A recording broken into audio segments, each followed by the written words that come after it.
Paul Harrell, weekdays from 4 to 6. Learn more at paulharrell.com.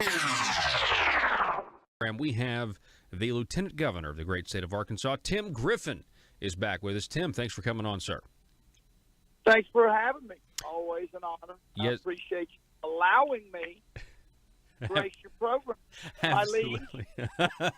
Absolutely. We appreciate it very much. Now, the reason I wanted to have you on is just because I wanted to talk about where you're going to be this Saturday, November the 18th. Randolph County Republicans are putting on their Reagan Day dinner, and you're the big speaker, and it's going to be at the Randolph County Development Center. That's 1410 Highway 304 East in Pocahontas. And I caught, and you referenced this because I saw you at Mississippi County in their dinner, and you did a great job, and you said that the Randolph County is going to get the long version of that speech. And I just wanted to say I thought your ideas were really good. They're powerful, and I really hope that they get implemented in the state of Arkansas. Well, I think, whether they get implemented over 10 years or 1 year or don't or do, that's a separate issue. I still have an obligation to push. And, I certainly want this stuff to get implemented. We're going to have a good time. See, let me just give you some technical stuff. So the doors are going to open, I think, at 5:30. And let's see, welcome and catered dinner at 6:15. And, it's not going to be, I'm not going to talk too long. We're not going to keep people there all night. It's going to be fun. Should be some good food. I hope folks come and just have a good time. I tell folks, when they're planning these things, don't make them too structured, too stiff, because people want to have a good time. Yeah, they want to go to a Republican event, talk politics, policy, and all that. But at the end of the day, they want to have a good time, and they want to go home saying, man, that was fun. Food was good, had a good time. So I'm going to be, I don't know about everybody else, but I'm going to be pretty darn relaxed. And we're just going to enjoy ourselves. So I hope we get a good crowd up there, and it'll be fun. I've been up there once or twice before to their dinner. Yeah. And I've always had a good time, and so I'm excited about it. Good. Well, I wanted to let the audience know that you're going to be there, and once again, I'm really glad that you could come on.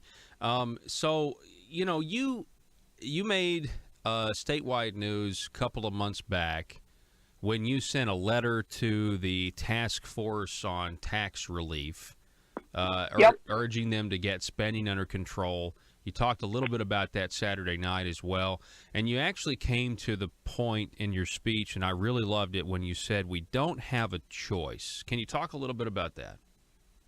Yeah, we don't have a choice. There's several reasons, but I think the point I was referring to then was other states are implementing some of these transformational ideas. Other states are taking a close look at all parts of government and asking, is this necessary? Is this the best way? What I always say is, I don't care how we've always done it. I don't care how we currently do it. The only thing that matters is how should we be doing it. If we're already doing it that way, then great for us. If we're not, we ought to change. And other states are doing this, and we're in a competition. When jobs go to state A or state B, and they're not going to also come here. It's a choice, right? If we get jobs and another state doesn't, it's a zero-sum game. So there's a limited number of jobs being created in the country at any one time, and we're competing to get them. And I'll give you a couple examples. So I was at a lieutenant governor meeting the other day, and the lieutenant governor of Ohio, who is running for governor, was talking about something called CSI. No, it's not a TV show, although it is. It's called the Common Sense Initiative. And what they are doing is they are going line by line through all the Ohio state regulations and they're finding the duplicative ones, the wasteful ones, the too complicated ones. They're getting rid of them. They're simplifying them. They're making sure they make sense. And they say, I think the estimate was going to get rid of 2,000 wasteful or duplicative regulations. So Ohio's doing that.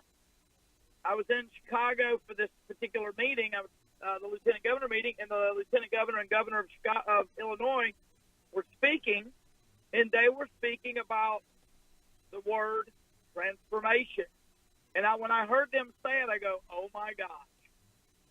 They've been reading. They've been listening to my speeches. They've been reading my stuff. I was like, "Oh my gosh!" They're doing what I'm talking about. They stole your material. Yeah, and that's the deal. They're ideas. Anybody can do them.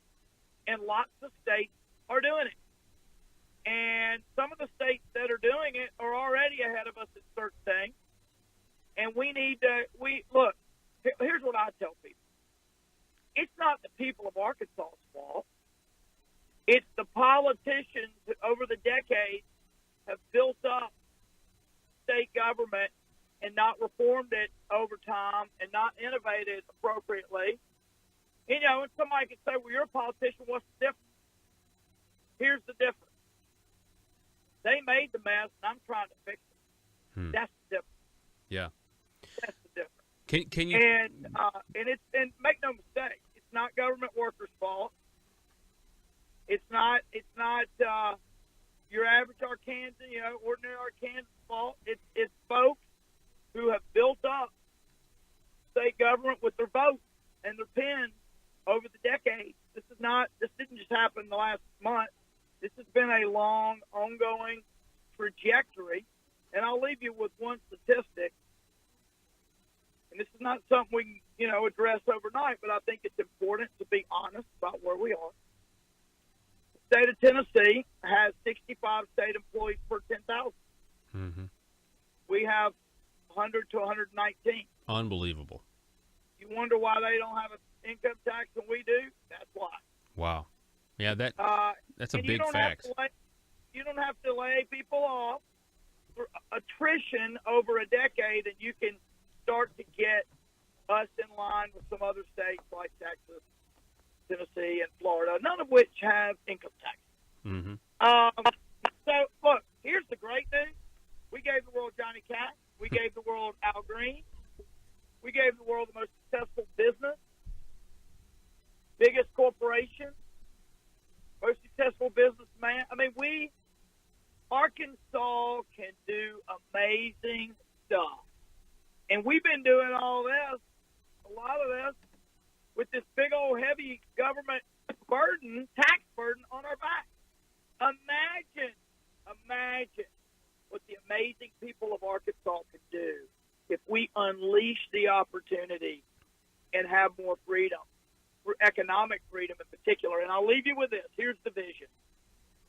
I want an Arkansas where one day I'm driving back from Dallas and I cross over the state line at Texarkana.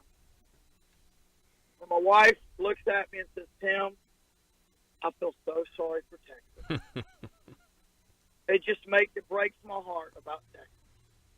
And I go, why, honey? And she says, well, all the growth, all the jobs, all the opportunity is here in Arkansas. I almost feel sorry for Texas. That's where I want to take it. That's where that's the vision. Hey, well, that'd be a great reality. I mean, that's the kind of reality I'm talking about when we talk about the intersection of conservative ideas and reality. Tim Griffin, I know you got to go. I appreciate it stopping by, talking to us. You're going to be again at the Reagan Day dinner in Randolph County for the Randolph County Republican Committee this Saturday, November the 18th. Doors open at 5:30, and you can go to Facebook. Black River Technical College. All right, Black River Technical College. That's right. Okay, all right. Well, we appreciate it, Tim, as always, and look forward to staying in touch and doing it again soon. Thank you, man. All right. Lieutenant Governor Tim Griffin, everybody. We're going to take a break. When we come back,